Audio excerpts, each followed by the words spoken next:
आपण अत्यंत महत्त्वपूर्ण अपडेट पाहतो. हा व्हिडिओ आपण शेवटपर्यंत पाहावा. शिक्षण सेवक योजनेत मोठा बदल. सेवा कालाची गणना आता सलग मान्य. 21 फेब्रुवारी 2026. नमस्कार मित्रांनो, चॅनलमध्ये आपले सर्व स्वागत आहे. तत्पूर्वी आपण नवीन असाल चॅनलला आता सबस्क्राईब करा, समोरील बेल आयकॉनला क्लिक करा. निश्चितच नवनवीन अपडेट अखिल तांबूसर क्लासेस चॅनलमार्फत सतत आपल्याला पाहायला मिळतील. पाहूया सविस्तर.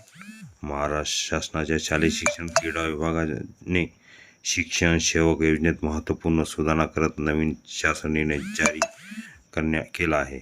या निर्णयामुळे शिक्षण सेवक म्हणून कार्यरत असलेल्या उमेदवारांना मोठा दिलासा मिळणार आहे. राज्यात 2000 पासून लागू असलेल्या शिक्षण सेवक योजनेनुसार उमेदवारांना सुरुवातीला 3 वर्ष मानधनावर नियुक्ती दिली जाते आणि त्यानंतर सेवा समाधानकारक असल्यास नियमित शिक्षक म्हणून मान्यता दिली जाते. मात्र ह्यापूर्वी एखादा शिक्षण सेवक दुसऱ्या शाळेत किंवा उच्च स्तरावर नव्याने नियुक्त झाल्यास त्याला पुन्हा 3 वर्षाचा कालावधी पूर्ण करावा लागत होता. त्यामुळे अनेक पात्र उमेदवारांना अन्याय सहन करावा लागत होता. काय आहे नवीन निर्णय? नवीन शासन निर्णयानुसार शिक्षक सेवकांना एका शाळेत काम करत असताना दुसऱ्या शाळेत कोणत्याही स्तरावर किंवा माध्यमात नव्याने नियुक्ती घेतल्यास त्याला पुन्हा 3 वर्षाचा पूर्ण कालावधी करावा लागणार नाही. आधीच्या सेवाकालाचा विचार करून केवळ उर्वरित कालावधी पूर्ण करावा लागेल. कुणाला मिळणार लाभ? हा लाभ केवळ 18 फेब्रुवारी 2026 रोजी शिक्षण सेवक म्हणून कार्यरत असलेल्या उमेदवारांनाच मिळणार आहे. ज्या शिक्षकांची शिक्षण सेवक कालावधी पूर्ण होऊन ते नियमित झाले आहेत त्यांना हा लाभ लागू होणार नाही. तात्काळ नियमितीकरणाची तरतूद. ज्या उमेदवारांचा जुना आणि सध्याचा शिक्षण सेवक सेवाकाल मिळून 3 वर्षे किंवा त्यापेक्षा जास्त झाला आहे त्यांना तात्काळ नियमित वेतन श्रेणी लागू होणार आहे. इतर तरतुदी. ह्या निर्णयाला विरोध करणाऱ्या पूर्वीच्या शासन निर्णयातील तरतुदी त्या मर्यादित निष्प्रभ मानल्या जाणार आहेत.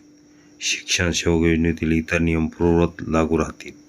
पार्श्वभूमी. ही सुधारणा आयुक्त शिक्षण यांच्या प्रस्तावानुसार करण्यात आली असून गुणवत्तेच्या आधारे उच्च स्तरावर नियुक्ती मिळवणाऱ्या शिक्षण सेवकांवरील अन्याय दूर करण्याचा यामागील मुख्य उद्देश आहे.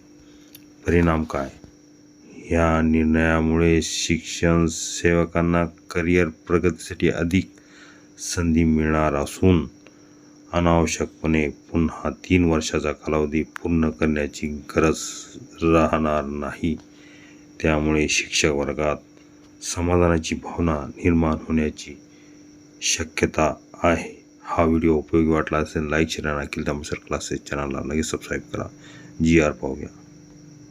शिक्षण सेवकामध्ये 18 फेब्रुवारी 2026च्या GR नुसार बदल करण्यात आलेला आहे. GR परिपत्रक आणि कोर्टाचा निर्णय थोडक्यात स्पष्टीकरण देणारे एकमेव चॅनल. हा पूर्ण शासन निर्णय अखिल तांबूसर क्लासेस चॅनलला लगेच सबस्क्राईब करा आणि तिथूनच डिस्क्रिप्शन बॉक्समध्ये हा GR आपल्याला मिळाला, तिथून डाउनलोड करा.